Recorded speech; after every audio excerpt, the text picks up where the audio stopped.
Okay, so now that we got our black walnuts that we collected up, and I've got a few of them in my bag here off the ground out there, the part we want for this to make a good medicinal mixture or a good dye even out of this, we really want the green hulls. They call these green hulls now, not just black walnut hulls. In the medicinal plant world, they call these green hulls because they think the green is the best part. So I'm just going to smash it with a hammerstone and break the nut out of the middle, which is not yet ripe.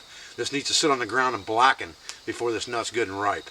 But we could set these aside and they would ripen up. That's just a protective shell. But that's the part we really want. That's the part that's got the most chemicals in it. So I'm just going to bang a couple of these up real quick. And basically we're going to boil this up over the fire in the wiki over here. And that's going to give us a couple of things, really. It's going to give us a lot of bang for our buck. We're going to get, number one, a wash that we can use medicinally as an antiseptic for cuts and things of that nature. We're going to get something that's very astringent. In case we get diarrhea or something like that, we have a tea, medicinal tea we can drink that is astringent. It's also anti-parasitic, so it will kill things that are inside us that are making us sick, like parasites, worms, and whatnot. But also it will make a really good black or dark brown color dye because of the iodine content and the tannins in it that are used to tan skins. And then obviously iodine, is used for medicinal purposes as well. So we're just going to take this, put it in our pot that we've got right here. And I've got a little bit of water in here. I'm going to go ahead and put these walnut hulls in here, put the lid on it, and put it on the fire, and let her boil down. Afternoon, guys. I'm Dave Canterbury with Pathfinder School, out here at the Pathfinder School property in the classroom area that we teach in out here, right beside this beautiful wiki that was built by a group of students not very long ago, where we've got a fire and some black walnut hulls on the boil. We'll talk about that in a few minutes. What I wanted to do today was I want to start a new series on my channel on YouTube that's going to deal with medicinal trees. And I think that trees are something that's very overlooked as far as medicinals go. People talk about medicinal plants and things of that nature all the time, but I think trees get overlooked, and trees can be a bountiful harvest for you as far as medicinally, even in the wintertime, whereas a lot of plants will be buried under snow or they will have died out and not be around for you, but the trees are going to be there even in the wintertime. And most of the chemical compounds are found, in a lot of parts of the tree, not just on the fruit, not just in the leaves, but also in the bark and the roots and things of that nature. So we're going to talk about that for a few minutes. And to me, if I was going to pick one tree that I would say was the king medicinal tree of all of them, it would be the black walnut tree. And the black walnut tree, at the beginning of this video, we showed you what it looks like, what the bark looks like, what the walnut itself looks like. And we're going to do some stuff with black walnuts, boiling them down, and show you some other purposes for that in just a little while. The first thing I want to talk about to help us understand why the black walnut, in my opinion, is the king of the medicinal tree world is because of the three main chemical compounds that are found within the black walnut. They are juglone, tannin, and iodine.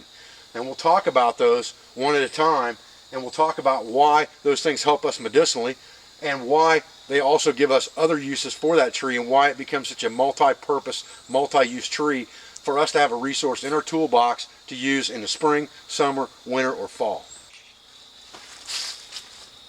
Okay, we've talked about the three main chemical compounds found in black walnut being juglone, tannin, and iodine. So medicinally, that makes the black walnut antiseptic, antibacterial, astringent, antifungal, and it's also an insecticide. That's a lot of stuff that we can use for our first aid.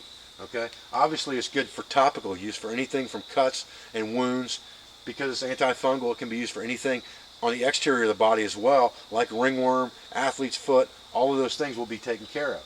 Because it's an astringent, it's also an anti-diarrheal. We can take it and we can drink it, and it will help cure diarrhea problems. I read in one herbal manual written by a very popular herbalist that he uses this tea of the black walnut to help cure diarrhea that's caused by drinking bad water. And he calls it bad water. He doesn't specify too much other than to say there are some type of protozoan in the water by example of a story he tells. And to me that means that there was some type of crypto, some type of Giardia, some type of protozoa in that water that made this person sick, and they used this black walnut hull tea to help alleviate that problem. I know that it's used to kill tapeworm in the intestines and things of that nature, so it tells me because it's antibacterial, it probably helps to kill part of the protozoa that's making you sick from waterborne pathogens. It's not going to do the same thing an antibiotic will do, but because it's going to bind you up and be an anti-diarrheal at the same time, it would definitely help for wilderness medicine. So that would all help us out. The best way to get extractions of this medicine from the black walnut is from the black walnut hulls themselves, what they call green hulls. And we collected some green hulls, and I'm going to show you how to process those and create that into something you can use medicinally in just a minute. But bear in mind that different parts of the trees are good for different things. They say that the leaves are the best for insecticide. They say that obviously the bark is the best for tanning hides and also has a lot of the poison juglone properties in it that you can use to poison fish. Now, the black walnut hull obviously has juglone in it as well because it's used as a fish poison, but it also has the highest concentration of iodine is in the hull itself. And I'm going to show you how to extract some of that right now. We're not going to make a tincture, but we're going to make a decoction. We've boiled this down a couple of times till we get something that's nice and black. And we're also going to use that for a dye. Black walnut hulls have been used for dyes ever since the days on the frontier to dye fabric with. It makes it a yellow-brown color. And I've stuck a piece of white cloth into this vat of decoction that we made with the black walnut hulls. And I will show you what that looks like when we're done in just a minute.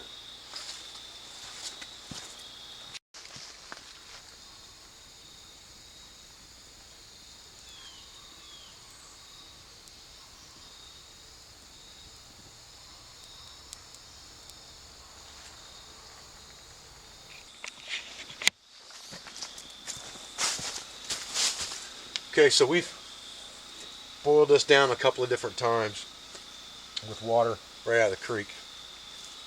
Let's take this Y stick and take this off, and you can see this thing's still steaming hot. All right. What I want to show you real quick here, I took a piece of white cloth that I carry as my 3-foot by 3-foot type bandana. It's just a white heavy cotton cloth that I buy at some fabric store like Joann Fabrics, and I placed it in here, and now you can see it's real hot, but you can see what color that's become. It's become a very dark mottled brown color. Okay, and that stain will actually stain your skin, and there's a lot of iodine content in that. It's red just like iodine when you put it on your skin, and it'll stain your skin. You can see my hands are stained just from handling it just a little bit, and that stain will stay there for a good long time. So just by boiling this down a couple of times, we've created a decoction that now we can use for medicinal purposes. And you can see how black this stuff is when I pour it off on here. You can see how black and thick that is coming out of there. So we have a medicinal that we can use here for anything from a surface injury, you know, like a cut or a scrape or anything like that, to funguses on our feet, ringworm and things of that nature we can use it for as well. We could also drink this as an anti-diarrheal. And I think that that makes this plant the king when it comes to a medicinal tree, because you can do so many things with it that really affect your survivability. If you can't stay hydrated because you have diarrhea, sooner or later that's going to get you. So that's a very important thing. Anything that will cause an infection, open wounds and things like that, because this is antibacterial and antiseptic, makes it very good as well. So just those properties alone make this thing a great resource. But the other resources that come with that are the fact that you can dye cloth with it, you can poison fish with it. The wood is very, very good for making tools and handles and implements and things like that. It's a very strong, hard wood. And you also have the fact that you can use the bark to tan hides with. And you have an edible nut that falls off the tree certain seasons. So all of that being said, black walnut is the king plant, and that's why I picked to do it first. What I'm going to do is I'm going to take this cloth down to the creek and rinse it out and cool it down. I want to show you what color it became from this black walnut dye. Okay, so here we are back with our piece of cloth, and you can see it's a very mottled brown and black color. Okay, so that is killer. If I've got a white hunting shirt or something that I've made and I want to dye that cloth, or just a piece of white cloth that I'm carrying in my haversack that I want to use to make char cloth with or use for a wash rag or whatever, I don't want to buy a green bandana because it's so much easier just to go buy a bunch of cotton cloth. I can dye it in black walnut hulls, and I got a really nice camouflage looking wrap that I can wear on my head or whatever the case may be, at the same time as using it for all the other things I could use a bandana for. Well, I'm Dave Canterbury at the Pathfinder School. I hope you enjoyed this short video on the black walnut tree and its medicinal uses as well as some of its other uses. I believe that black walnut, like I said, is the king of useful trees at Eastern Woodlands, both medicinally and for other things as well. And we will continue this series with another useful tree when we come back. I appreciate your views. I appreciate your support. Thank you very much. I'm Dave Canterbury at the Pathfinder School, and I'll see you on the next video.